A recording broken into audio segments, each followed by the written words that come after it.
Hi, my name is Alice. The kids at my school call me Rich, and it's true. That's because my parents are the biggest farmers in our county. Mom and Dad met in high school and fell madly in love. After high school, they worked hard on the farm. With their hard work and entrepreneurial talent, they managed to turn the small farm into a real factory. In time, they bought almost all the land in the area, and all the locals now work for our family. I go to the same school as their children. My classmates' parents don't like our family because we're successful, and their kids have the same opinion. Every time I walk down the school hallway, I see the boys looking at me with disdain and envy. There was an unspoken rule at school that I couldn't be hung out with. I was hurt, of course, but I consoled myself with the fact that at least no one was making fun of me. The children were afraid that their parents would be fired if they hurt me. After another lonely day at school, I came home. My mom and dad called me in for a dinner, but I walked past them, lost in my own thoughts. You could see they were sad, knowing I was sad. My parents loved me very much, but they didn't know how to help me. I went upstairs to my bedroom. I opened the big window and admired the moon. You're as lonely as me.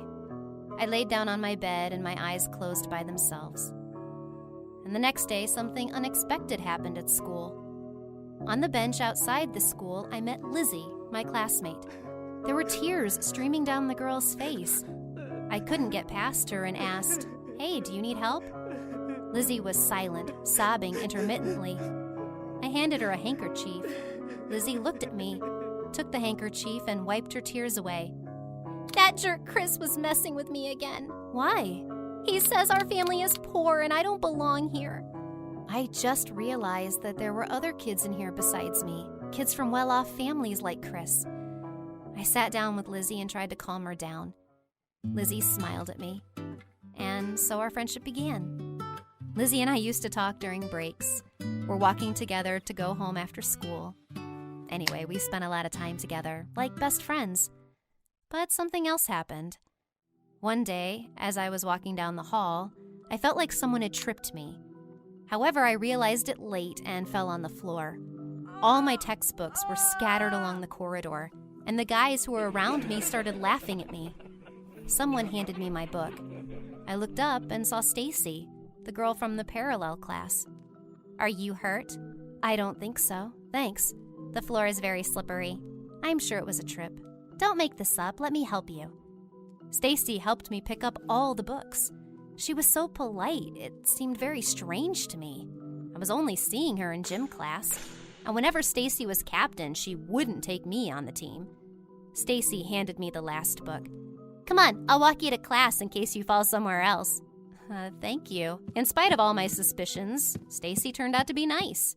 We even agreed to go for a walk with Lizzie after school. Lizzie, Stacy, and I rode the rides and laughed a lot that evening.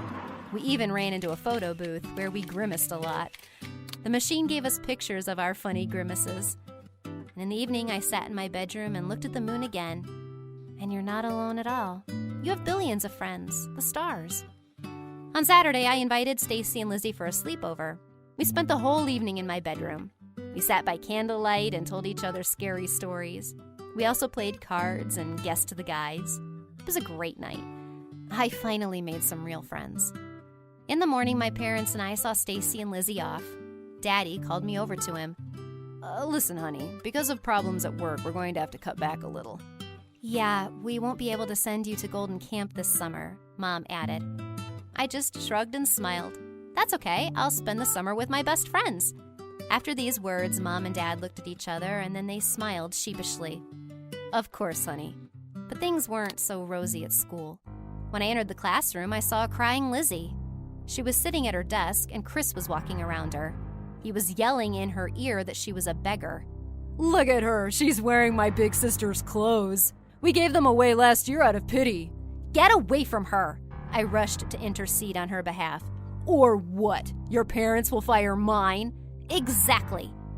You could see in Chris's eyes that he was about to explode with rage, but he held it together and sat down at his desk. I started calming Lizzie down, but the attacks on my friends didn't stop there. In PE class, Stacy was recruiting for the basketball team again.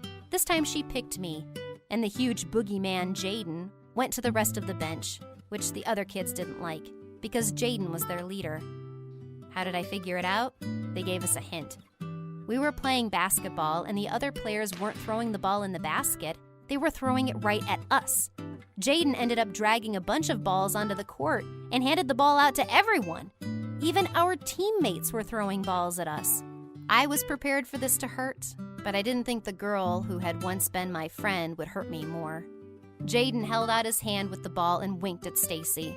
"Last chance. Are you in or out?"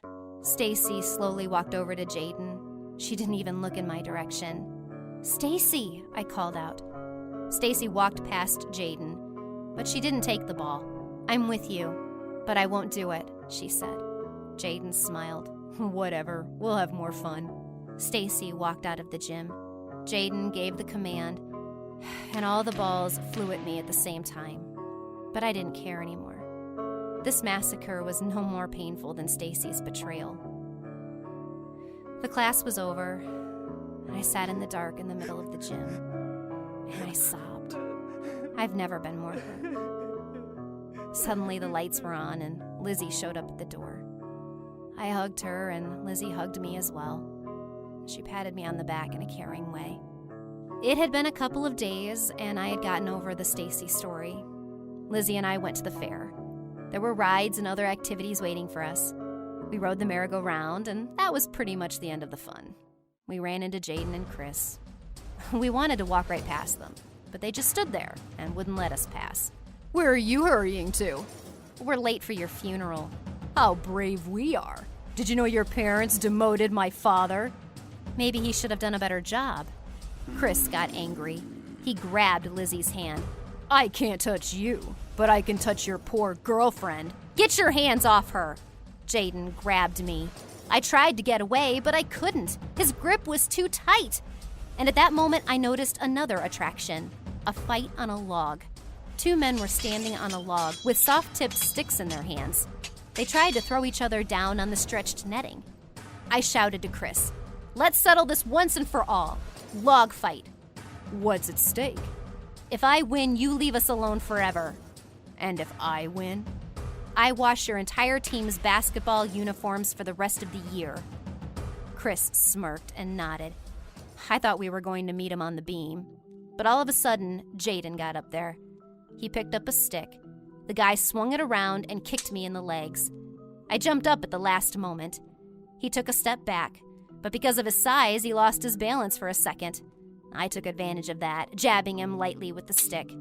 It was enough to make Jaden fall. His size played tricks on him. Then an angry Chris took the stick from him, and he climbed up to me on the log. It wasn't fair because we had only agreed on one fight, but I was ready to teach Chris a lesson too. Chris poked me with the stick as if it were a spear, but every time I managed to dodge it. He was obviously tired and couldn't raise his arms to defend himself, so I went on the attack.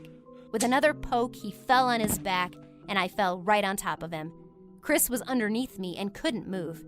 "You're nothing without your parents' money." I was so pissed off by his words that I started pressing him with my weapon. He obviously didn't want to lose in front of everyone, so he changed his tactics and tried to crush me psychologically. "Even your Lizzie is with you for the money." "Shut up! Your parents are paying her to be friends with you." "That can't be true." I turned my head toward Lizzie. There were tears running down her cheeks. My grip loosened, and Chris took advantage of my momentary weakness to push me. I fell downward. My head was full of anxious thoughts. A second later, I was lying on the net. Chris yelled at me from upstairs. "They were paying Stacy, and they even offered my parents, but I'm disgusted to know you." Lizzie ran up to help me. I looked into her eyes. "Is it true?" Lizzie hesitated a little. "Yes, but listen." "Shut up." I pushed her away roughly, got out of the net on my own, and headed to the exit. Lizzie ran after me, but stopped halfway. She watched me leave. I wasn't even crying this time. I was angry at the world. Several days have passed since that moment. Lizzie very slowly opened the door to the locker room and saw me picking up the guys' stinky basketball uniforms. A bet is a bet, and I had to do my punishment. Lizzie silently walked over and started packing the uniforms into another bag.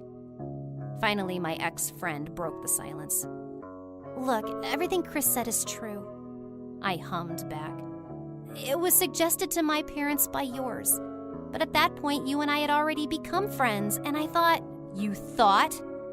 "You see, our family was always humiliated because of poverty. We needed that money." I was still mad at Lizzie and just snorted back like some wild animal. Lizzie didn't like that, and she abruptly changed the tone of the conversation. "Stop it! You were born rich. You don't even know what it's like to not be able to buy your own clothes, or what it's like to do your homework by candlelight because the lights have been cut off for non-payment." Lizzie sat down on the bench and cried. I looked at her and knew there was some truth in what she was saying. She was living in a different world, and I didn't understand what she was going through. But we were friends, and I wanted her to share it with me. I hugged her, and she hugged me back. We are no longer alone. I was her moon, and she was my stars. How did you meet your best friend or girlfriend? Tell your stories in the comments. And don't forget to subscribe to the channel. Hi guys! You know, a friend of mine says that she can remember herself from the age of 2. I remember myself since I was 5. That's because I was exactly 5 years old the day I woke up in a new place. I had no idea where I was. I didn't remember my parents. I didn't know if I had brothers or sisters. I just looked around and tried to figure out what this cozy room was. It turned out that behind the seeming coziness, there was something really frightening. My name is Jenny, and this is my strange story of growing up. A girl walked into the room. She said her name was Linda. "Sunshine, what's your name?" She hugged me and stroked my head. Strangely enough, I remembered my name. "My name is Jenny." "Jenny, nice to meet you. Come, I'll introduce you to the others." Linda took my hand and led the way. I don't know why there were no questions in my mind as to how I got here. I just walked like everything was normal. Linda led me to a room where there was a neat uniform and a little book with pictures. The book included a list of school rules.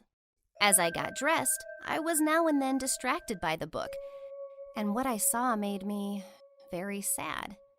First rule: everyone should look the same. Second rule: if you don't get an answer to your question, it means it's a stupid question. Third rule: no one goes beyond the school grounds except for students over 17. And even the older ones were only allowed to leave the grounds with the consent of the Baroness. Fourth rule: there is no peace outside the school, so being here must be seen as a blessing and a gift from above. It sounded creepy, but at that moment, I simply had no choice. I got dressed, and then Linda took me to my class to meet the other kids. There were only girls in class, but it didn't bother me at all at the time. We spent the whole class talking about what was ahead of us. The teacher assured us that the Baroness's school was always ready to give us shelter and food. It was explained to us that we were going to study and what we were going to do in our free time. In class, we tended to knit, learn songs. We learned how to look after our school, ourselves, animals, and plants. I liked those lessons very much, but my gut felt something was being hidden from us. I didn't know what it was, but I wanted to find out. In our free time, when we were little, we'd play with dolls and talk nonstop about anything and everything. It was hard to call us bad students. But then we started growing up. I didn't realize there were penalties for breaking the rules until one of my classmates came to class one day with a hairdo that was different from others. I had never seen Baroness Olga before, but that day she came to class. She glanced at us with a look of dignity. When I examined her closely, I realized that we were all dressed like her. We have the same hairstyles, and they teach us to behave the same way she does. "Who dared to break the school rules?" Olga asked menacingly with her eyes closed.